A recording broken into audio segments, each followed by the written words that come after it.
नमस्कार दोस्तों, वकील साहब इंडिया में आपका स्वागत है। आज हमारे साथ दलजीत कौर जी हैं जो कि बीसीडी का इलेक्शन लड़ रही हैं।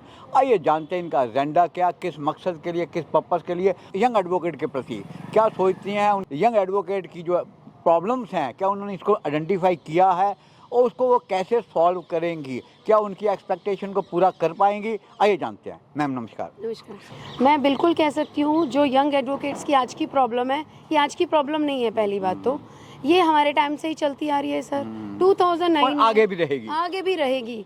लेकिन अगर हम जैसे लोग आते हैं तो मेरी एश्योरेंस है, मेरी नहीं, जो और भी अच्छी टीम आएगी, मैं चाहती हूँ अच्छे लोग आएँ इसमें। और अगर मैं आती हूँ तो मैं डेफिनेटली इस चीज़ को सॉर्ट आउट करने की पूरी कोशिश करूँगी। 2009 से सर, 2009 से मैंने ये देखा है कि हम जब इस फील्ड में आए तो हमें लगता था वकील बहुत बड़ा नाम है। एक वकील का मतलब होता है कि बस अब वकील नहीं, भगवान, मतलब क्लाइंट आपके पास भगवान के ऐसे भगवान मान के आता है। तो हम तब मानते हैं वकील पेशा बहुत अच्छा है, इसमें तो बहुत पैसा भी है और आप न्याय दिलाते हो, एक समाज सेवा भी है, और मतलब इन चीज़ों को मान के हम लोग इस फील्ड में आए। अब जब आए तो लगा कि बड़ा स्ट्रगल है, ये तो बड़ा स्ट्रगल करना पड़ रहा है। और मैं as a first generation lawyer, चाहे मुझे इलेक्शन लड़ना था और चाहे मुझे प्रैक्टिस में रहना था, मैं लिटिगेशन प्रैक्टिस में हूँ, मैं एक प्रैक्टिसिंग लॉयर हूँ।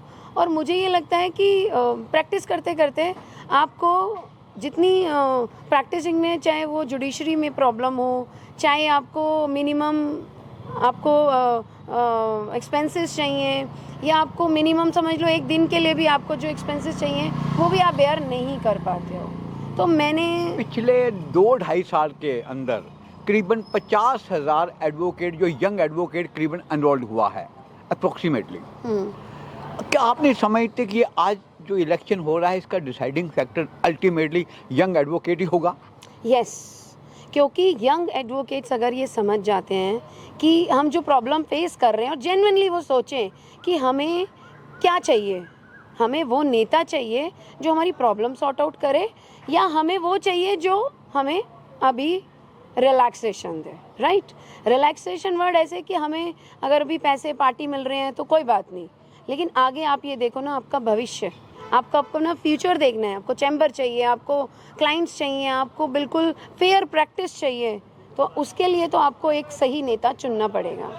आपने समझते हैं कि कोरोना पीरियड के अंदर वकीलों को भिखारियों की तरह लाइन में लगा दिया गया और 1 महीने का राशन देकर, वो भी वीडियो बनाकर उसको सर्कुलेट करके ये सारे काम किए गए।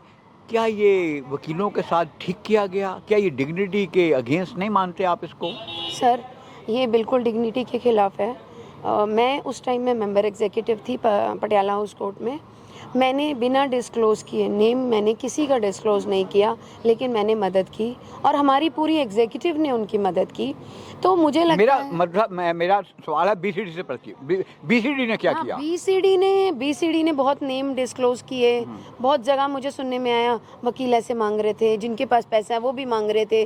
तो ये डिग्निटी के खिलाफ बहुत गलत है। सवाल पैसा मांगना वो ये एक्सेप्टेड हो गया, उन्होंने ट्रांसफर कर दिया जाएगा। क्वेश्चन आ जाता है कि लाइन बनाकर राशन बांटना, क्या ये वकीलों की डिग्निटी के अगेंस्ट नहीं मानते आप लोग? हाँ जी, ये राशन बांटना ये बहुत गलत बात थी।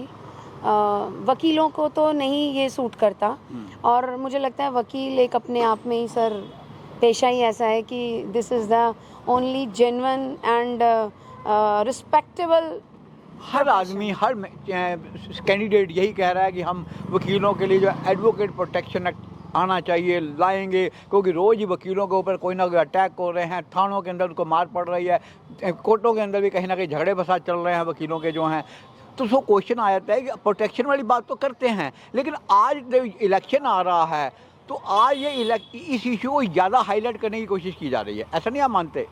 बिल्कुल सही कह रहे हैं सर आप, हाईलाइट करा जा रहा है, लेकिन मैं ये पूछना चाह रही हूँ कि अब तक क्यों नहीं हुआ?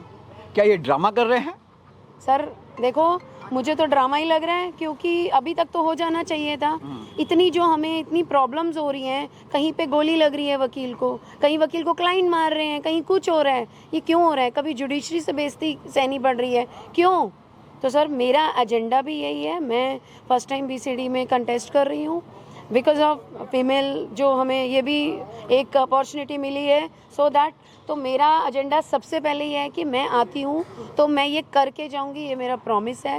हेल्थ, सिक्योरिटी, ये दिस इज़ माई प्रायोरिटी। आप नहीं समझते आप क्योंकि रिजर्वेशन हो गई है लेडीज़ के लिए, क्या ये आपका रिप्रेजेंटेशन लेडीज़ के लिए ही नहीं आप बाकी लोगों के लिए समस्या का निवारण बनेगा? क्या ये पूरा हेल्पफुल होगा लेडीज एडवोकेट के लिए आपका रिजर्वेशन में आना, रिप्रेजेंटेशन देना? सर मैं एक बहुत अच्छी बात बोलूँगी, ये रिप्रेजेंटेशन हो चाहे रिजर्वेशन हो, रिजर्वेशन नहीं है but this is the representation, but ये ऑल मेंबर्स के लिए बहुत फ्रूटफुल रहेगा, ये मैं आपको बिल्कुल दावे से कह सकती हूँ। बेचारे हैंडीकैप बच्चे हैं जो एडवोकेट हैं, उनके बारे में आपका क्या विचार है? सर हैंडीकैप्स के लिए मुझे लगता है कि हैंडीकैप्स बच्चों के लिए हमें अलग से कुछ सोचना चाहिए। हैंडीकैप्स के लिए हमें अलग से एक फैसिलिटीज़ जो हम दे सकते हैं और हम दे सकते हैं। मुझे लगता है कि बीसीडी मेंबर हो चाहे बार के मेंबर्स हो, हम अच्छी फैसिलिटी भी दे सकते हैं, फंड्स भी जनरेट हो सकता है, सब कुछ हो सकता है। आपसे अगर मैं कहूँ कि एक लाइन के अंदर आप अपना एजेंडा बताइएगा जो कि एक मैसेज जाए एक यंग एडवोकेट के अंदर कि आप एक खुद भी एक यंग हैं, और सवाल आया कि आप उन यंग लोगों को, उस यंग एडवोकेट को क्या मैसेज देना चाहेंगे? मैं एक ही मैसेज देना चाहूँगी कि आपको सही चुनना है। आपको आज का नहीं, अपने आने वाले साल जो हमने बेयर किए हैं 2009 से, और आप अभी आज के हैं या अभी जो कुछ टाइम पहले से भी एनरोल्ड हैं, मैं सिर्फ एक ही बात कहना चाहूँगी, सिक्योरिटी इट्स नॉट कि protection only, protection means the आप एंड तक जब आप सीनियर सिटीज़न भी रहेंगे तो प्रोटेक्शन, हेल्थ एंड आपका मिनिमम एक्सपेंसेस वो बहुत ज़रूरी है। उसके लिए आपको पहले सोचना चाहिए। Fair practice and bar and bench, judiciary में आपको सबसे ज़्यादा सपोर्ट चाहिए। अक्सर कहा जा रहा है हमारे यहाँ पर वेद प्रकाश शर्मा जी जो कि बार काउंसिल ऑफ इंडिया के जो मेंबर बने, और उसके अलावा के मनन साहब जो कि चेयरमैन रहे, वो खुद मानते हैं कि करप्शन है इन जुडिशरी के अंदर और they are all against the corruption. पर क्वेश्चन यहाँ आता है कि इन सब लोगों ने या किसी औरों ने भी करप्शन को हटाने के लिए इस बाबत इन्होंने क्या इनिशिएटिव्स लिए हैं? क्या मेंबर्स को ये बात जानने का हक नहीं है कि आप लोग बातें तो कर रहे हैं करप्शन की, लेकिन आपने करप्शन के अगेंस्ट क्या मुहिम छेड़ी है? सर आप अभी तक देखें तो सबसे ज़्यादा जो एडवोकेट्स फील करते हैं कि स्ट्राइक होती है और पता भी नहीं चलती स्ट्राइक कहाँ चली जाती है, या तो वो सॉर्ट आउट नहीं होती, या तो वो सॉर्ट आउट होती है तो वो किसी और वे में होती है, कंडीशनली होती है। तो मैं ये कहना चाहती हूँ, सबको पता है सबके बारे में, चाहे वो यंग्स हों चाहे वो ओल्ड हों, जैसे भी हों, सबको सबका पता है कौन लीडर क्या कर सकता है, क्या करेगा आगे।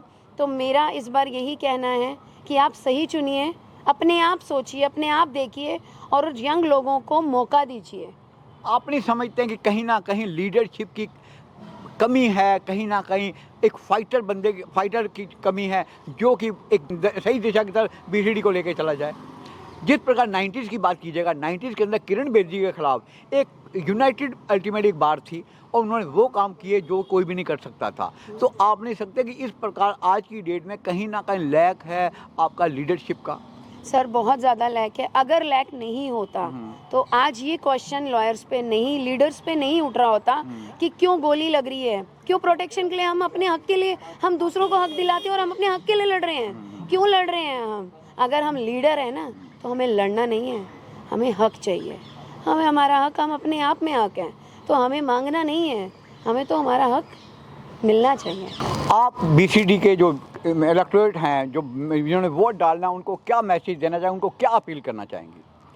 मैं सिर्फ इतना ही कहना चाहती हूँ, मैं advocate Daljeet Kaur, ballot number 140, मुझे एक मौका दीजिए, मैं आपको कभी निराश नहीं होने दूंगी। Thank you so much. Daljeet Kaur, ballot 140। Thank you so much.